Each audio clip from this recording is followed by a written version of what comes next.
नमस्कार शेतकरी मित्रांनो, आज आपले तलाठी भाऊसाहेब निवडणुकीच्या कामासंदर्भात नमस्कार भाऊसाहेब. जिल्हाधिकारी कार्यालयात आले होते. ओ नमस्कार सर, नमस्कार. खूप दिवसांनी भेट झाली सर. पण आज इकडे कुठे? भाऊसाहेब, तुम्हाला तर माहितीच आहे आमच्या गावाकडच्या जमिनीचा वाद. त्याचीच तर आज इथे जिल्हाधिकारी साहेबांकडे सुनावणी आहे. पण इथे अडचण अशी झाली की वकील साहेबांनी मला अर्ध्याच तासात चालू तारखेचा सातबारा काढून आणायला सांगितलाय. आता तुम्हीच सांगा, मी आता गावी कधी जाऊ आणि कधी तलाठी भाऊसाहेबांची भेट घेऊन सातबारा परत घेऊन येऊ? एवढेच ना सर. अहो सोपं आहे. 7/12, 8 फेरफार आपण आपल्या मोबाईलवरून सुद्धा काढू शकतो. तेही अगदी 10च मिनिटात. चला तुम्हाला दाखवतो. डिजिटल साईन सातबारा काढण्यासाठी सर्वप्रथम आपल्या मोबाईल किंवा लॅपटॉपवरील जे क्रोम ब्राउझर आहे त्याच्यामधील गुगलच्या ॲड्रेस बारवरती आपण टाईप करायचं डिजिटल सातबारा आणि एंटर म्हणायचं. त्यानंतर आपल्याला जी काही पहिली लिंक दिसेल त्या पहिल्या लिंकवर क्लिक करायचं. आपल्याला या ठिकाणी संबंधित लिंकचं जे मुख्य पेज आहे ते या ठिकाणी आपल्याला पाहायला भेटणार आहे. आता या ठिकाणी आपल्याला लॉग इन होण्यासाठी 2 ऑप्शन दिलेले आहेत, ते म्हणजे रेग्युलर लॉग इन आणि OTP बेस्ड लॉग इन. आता आपण या दोन्ही लॉग इनचा वापर करणार आहे. सर्वप्रथम आपण बघूयात OTP बेस्ड लॉग इन. यामध्ये सगळ्यात सोपं म्हणजे आपला मोबाईल नंबर एंटर करायचा, सेंड OTP म्हणायचं. आपल्या मोबाईलवरती OTP येतो, तो OTP या ठिकाणी एंटर करायचा. OTP एंटर केल्यानंतर आपण व्हेरीफाय OTP म्हणायचं. पहा, आपण लगेच या ठिकाणी लॉग इन होतो आहे. एकदम अत्यंत सोपी पद्धत. कुठलाही युजर ID पासवर्ड लक्षात ठेवायची गरज नाही. आणि दुसरी जी पद्धत आहे ती म्हणजे रेग्युलर लॉग इननुसार युजर ID पासवर्ड क्रिएट करायचं आणि त्यानंतर तुम्ही लॉग इन व्हायचं आहे. आता युजर ID आणि पासवर्ड क्रिएट कसं करायचं, तर या ठिकाणी डाव्या बाजूला न्यू युजर रजिस्ट्रेशन ऑप्शन दिसतोय, त्यावर क्लिक करायचं. आणि यामध्ये सर्वप्रथम आपण पर्सनल इन्फॉर्मेशन भरणार. एक उदाहरणादाखल मी फक्त तुम्हाला एक माहिती दाखवतोय. First name, middle name, last name, gender, nationality, तुमचा मोबाईल नंबर या ठिकाणी एंटर करायचा, ऑक्युपेशन, ईमेल ID, त्यानंतर तुमचं डेट ऑफ बर्थ सिलेक्ट करायचं, ते या ठिकाणी टाकून द्यायचं. ही झाली आपली सर्व पर्सनल इन्फॉर्मेशन. त्यानंतर आपण पुढची जी माहिती भरणार ती म्हणजे आपली ॲड्रेस इन्फॉर्मेशन. त्यासाठी आपण फ्लॅट नंबर असेल तर तो टाकायचा, फ्लोअर नंबर असेल तो टाकायचा, बिल्डिंग नंबर नेम असेल ते त्या पद्धतीने टाकायचं, पिनकोड टाकायचा, स्ट्रीट रोड, त्यानंतर लोकेशन. पहा, आपण पिनकोड टाकल्यामुळे या ठिकाणी तुमचा डिस्ट्रिक्ट आणि स्टेट ॲटो आलेला आहे. त्यामधून आपण सिटी एरिया सिलेक्ट करायचा. ही झाली तुमची ॲड्रेस इन्फॉर्मेशन. त्यानंतर आपण सर्व माहिती भरणार पुढची ती लॉग इन इन्फॉर्मेशन. आपल्याला जो काही युजर ID तयार करायचा आहे तो या ठिकाणी आपण तयार करायचा. आता माझा ऑलरेडी आहे त्यामुळे तो या ठिकाणी दिसतोय. युजर ID तयार केला, चेक अवेलेबिलिटी म्हणायचं. त्यानंतर पासवर्ड तयार करायचा. पासवर्ड आपल्याला जो लक्षात राहील, सुटेबल राहील तो या ठिकाणी तयार करून लक्षात ठेवायचा. त्यानंतर ऑप्शन जो पुढचा येतो तो म्हणजे सिलेक्ट सिक्रेट ऑप्शन. क्वेश्चन जो आहे तो या ठिकाणी क्वेश्चन सिलेक्ट करायचा. त्यानंतर आपल्याला त्या क्वेश्चनचा आन्सर या ठिकाणी द्यायचं आहे, कॅप्चा एंटर करायचा आणि सबमिट म्हणायचं. अशा पद्धतीने आपण अगदी सोप्या पद्धतीने युजर ID आणि पासवर्ड तयार करू शकतो, तो लक्षात ठेवायचा. आता माझा ऑलरेडी या ठिकाणी तयार आहे, तो मी या ठिकाणी टाकतोय. आणि जो काही कॅप्चा या ठिकाणी दिलेला आहे आपल्याला तो या ठिकाणी भरतोय मी 35982 आणि लॉग इन म्हणतोय. ठीक आहे, पहा मी युजर ID आणि लॉग इनचा वापर करून या ठिकाणी एंटर झालेलो आहे. आता मुख्य पेजवर आलेला आपल्याला ज्या काही मुख्य बाबी या ठिकाणी सर्वप्रथम पाहायला भेटत आहे त्या या ठिकाणी लक्षात घ्यायच्या. सर्वप्रथम आपल्याला दिसते डिजिटली साईन सातबारा. डिजिटली साईन सातबारा आपण या ठिकाणी काढणार आहे. त्यानंतर आपला दुसरा जो महत्त्वाचा मुद्दा दिसतोय तो म्हणजे डिजिटली साईन 8. त्यानंतर आपल्याला तिसरा मुद्दा दिसतोय तो म्हणजे डिजिटली साईन ई फेरफार. डिजिटली साईन ई फेरफार, त्यानंतर डिजिटली साईन प्रॉपर्टी कार्ड आणि डिजिटली साईन ई रेकॉर्ड. अशा 5 पद्धतीचे आपल्याला रेकॉर्ड या ठिकाणी डिजिटली स्वरूपात आपल्याला प्राप्त करता येतात. आता हे सर्व रेकॉर्ड आपल्याला डिजिटल स्वरूपात प्राप्त करायचे म्हणजे आपल्याला निश्चित अशी रक्कम भरावी लागणार आहे शासनाला. मग त्यासाठी अगदी मोबाईलवर ज्या पद्धतीने आपण रिचार्ज करतो त्याच पद्धतीने करायचं. आता आपण इथं बघितलं डिजिटल साईन 7/12/8 आणि डिजिटल साईन ई फेरफार म्हणजे काय हे लक्षात आहे का तुमच्या? डिजिटल साईन ई फेरफार म्हणजे 2015-16च्या नंतर जे काही सर्व तलाठी दप्तर हे ऑनलाईन झालेलं आहे त्यावेळेस जे काही ऑनलाईन पद्धतीने फेरफार घेतले गेलेले आहे ते सर्व फेरफार तुम्हाला या ई फेरफारमध्ये पाहायला भेटतील, डिजिटल स्वरूपात काढता येतील. लक्षात आलं का? डिजिटली साईन ई फेरफारमध्ये आपल्याला 2015-16च्या नंतरचे सर्व ऑनलाईन फेरफार हे काढता येतील. त्यानंतर पहा प्रॉपर्टी कार्ड डिजिटल स्वरूपात आपण इथे काढू शकतो. आणि 5वा आणि अंतिम ऑप्शन म्हणजे डिजिटली साईन ई रेकॉर्ड म्हणजे 2015-16च्या आधी जे हस्तलिखित स्वरूपाचं जे दप्तर होतं तलाठी कार्यालयामधील त्याचे जे दस्तावेज आहेत ते आपण या ठिकाणी ई रेकॉर्ड या ऑप्शनमधून काढू शकतो. लक्षात आले. आता हे सर्व डॉक्युमेंट आपल्याला डिटेल साईन स्वरूपात काढायचे म्हटल्यावर आपल्याला एक विशिष्ट अमाऊंट शासनाला भरणं करणं गरजेचं आहे. त्यासाठी अगदी मोबाईलवर जसं आपण अमाऊंट रिचार्ज करतो त्याच पद्धतीने या ठिकाणी रिचार्ज अकाउंट हा एक ऑप्शन आहे. त्यामधून आपण अकाउंट रिचार्ज करू शकतो. या ठिकाणी पहा आपल्याला एक विशिष्ट अमाऊंट आपण एक रिचार्ज करून बघूयात. तुम्हाला मी दाखवतो कुठल्या पद्धतीने करायचं. एक मी अमाऊंट टाकते समजा 40 रुपये. आपण SBI किंवा बँक ऑफ बडोदा दोन्हीपैकी एक ऑप्शन निवडून पे नाव म्हणायचं. त्यानंतर आय ॲक्सेप्ट रिफंड पॉलिसीमधील जो काही एक बॉक्स आहे त्याला क्लिक करणे आणि कन्फर्म करणे. त्यानंतर आपल्याला रिचार्ज करण्यासाठी वेगवेगळे पेमेंट मोड या ठिकाणी उपलब्ध होत आहेत. पहा वेगवेगळे पेमेंट मोड म्हणजे तुम्ही डेबिट कार्ड क्रेडिट कार्डनी रिचार्ज करू शकतात. इंटरनेट बँकिंगनी रिचार्ज करू शकतात. त्यानंतर आपल्याला तिसरा आणि महत्त्वाचा ऑप्शन दिला तो म्हणजे UPI आणि सोपा माध्यम आहे. या ठिकाणी आपण UPI ID आणि QR कोड वापरून रिचार्ज करू शकतो. अगदी ज्या पद्धतीने मोबाईलवर आपण रिचार्ज करतो अगदी त्याच पद्धतीने. अवघड यामध्ये काही नाही. आता मी या ठिकाणी ऑलरेडी रिचार्ज केलेलं आहे. त्यानुसार माझी अमाऊंट तुम्हाला आता दिसेलच स्क्रीनवर. ठीक आहे, आपण बॅक जाऊयात. रिचार्ज अकाउंट कसं करायचं ते आपण या ठिकाणी पाहिलं. आता आपण बघणार आहे ते म्हणजे डिजिटली साईन 7/12 कुठल्या पद्धतीने काढला जातो ते. सर्वप्रथम त्याकरता आपण बघतोय डिजिटली साईन 7/12.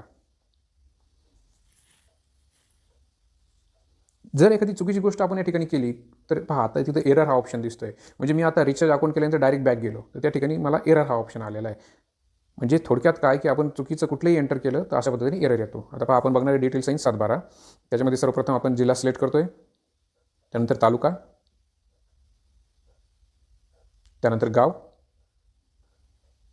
हे सर्व मी उदाहरणादाखल दाखवतोय फक्त तुम्हाला कुठल्या पद्धतीने डिजिटल साईन 7/12 वगैरे काढतात ते. आता मी गाव सिलेक्ट करतोय हंगा.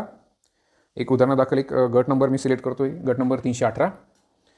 आता त्याचा जो काही उपविभाग आहे तो या ठिकाणी मी निवडला आहे 318/2. या ठिकाणी आपण बघूयात की 3 वर्षाचा पीक पाहणी असलेला डाटा असलेला 7/12, 1 वर्षाची फक्त शेवटची ती आणि सर्व वर्षांचा पीक पाहणी असलेला डाटा असलेला 7/12 आपण या ठिकाणी डाउनलोड करू शकतो. पहा माझं रिचार्ज या ठिकाणी दिसतंय तुम्हाला ₹45. आता मी डाउनलोडवर क्लिक केलं की तो गट नंबर 318/2चा 7/12 अगदी आपल्याला 1 मिनिटात उपलब्ध होतोय. पहा मी डाउनलोडवर क्लिक केलं. ओके, पहा लगेच आपल्याला तो आपला 7/12 या ठिकाणी डाउनलोड झाला आहे. मी ओपन करतो.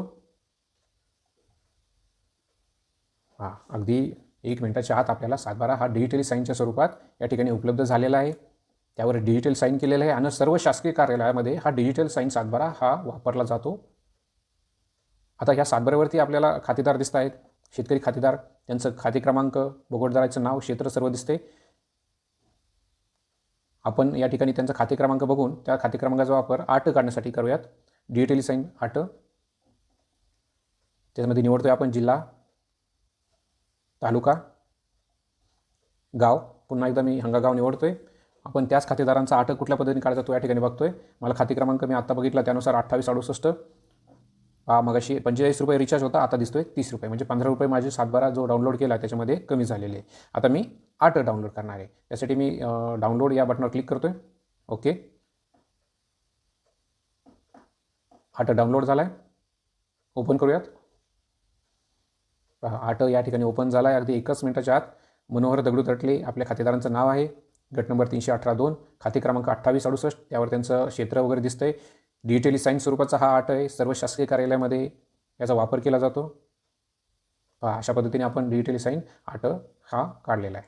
त्यानंतर आपण पुढचा ऑप्शन बघणार आहे डिजिटली साईन ई फेरफार.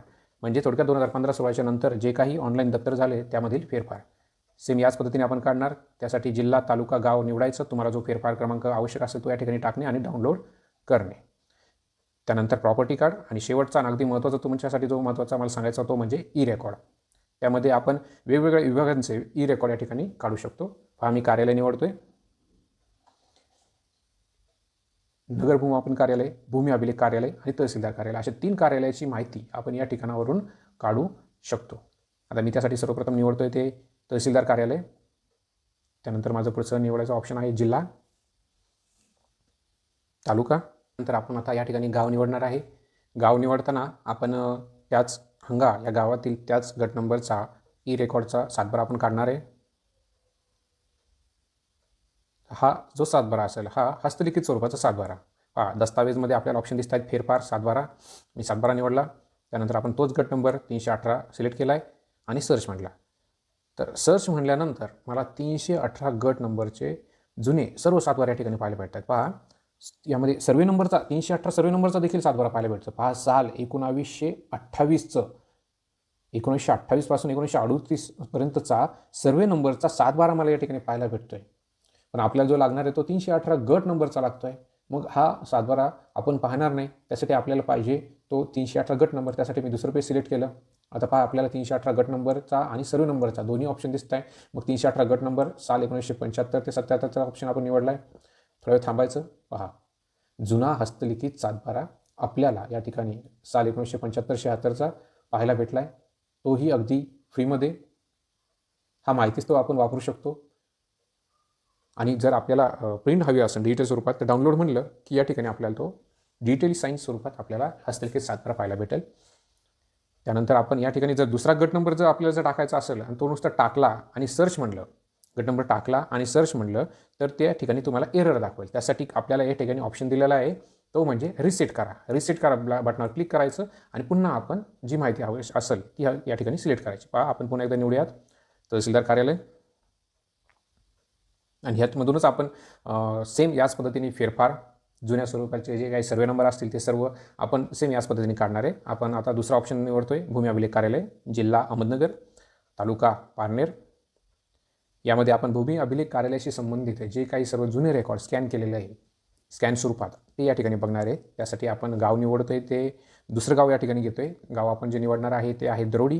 कारण या साईटवर फक्त जो डाटा स्कॅन केलेला सर आहे, जो स्कॅन स्वरूपात आहे तोच आपल्याला या ठिकाणी पाहायला भेटतो. डिजिटली साईन स्वरूपामध्ये तो आपल्याला डाउनलोड करता येतोय. आता मी गाव निवडतो, दरोडी.